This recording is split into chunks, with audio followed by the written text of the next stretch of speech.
Les différences entre l'homme et la femme, trop souvent le manque de connaissances détruit les foyers. Ces différences sont extraordinaires pour le couple.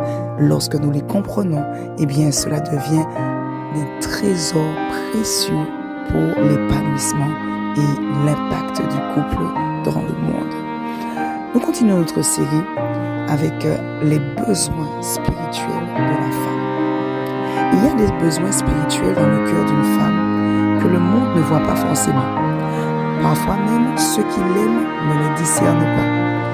Pas par manque d'amour, mais parce que ces besoins sont profonds, silencieux, sacrés.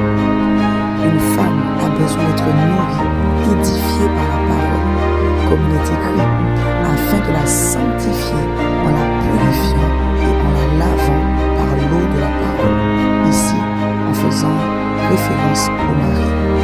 Elle a besoin d'un espace pour poser des questions, pour grandir, pour comprendre, parce que la parole de Dieu est claire. C'est un appel au dialogue spirituel, pas à la domination. Elle a besoin de protection et d'honneur, comme le rappellent les Écritures. Honorez-les comme étant plus faibles. Faible ne veut pas dire moins. Faible veut dire précieuse, sensible, à traiter avec respect et douceur. Elle a besoin d'amour, pas d'un amour superficiel, mais d'un amour sacrificiel, comme celui de Christ pour son Église. Marie, aimez vos femmes comme Christ a aimé l'Église.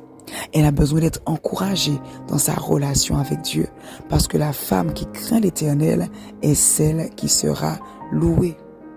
Elle a besoin de ce temps dans la présence de Dieu, d'être soutenue spirituellement.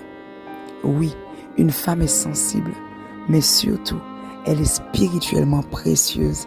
Et quand ses besoins sont honorés, son âme devient une source de lumière, de paix et de force auprès de son mari et dans son foyer. Que Dieu bénisse vos foyers.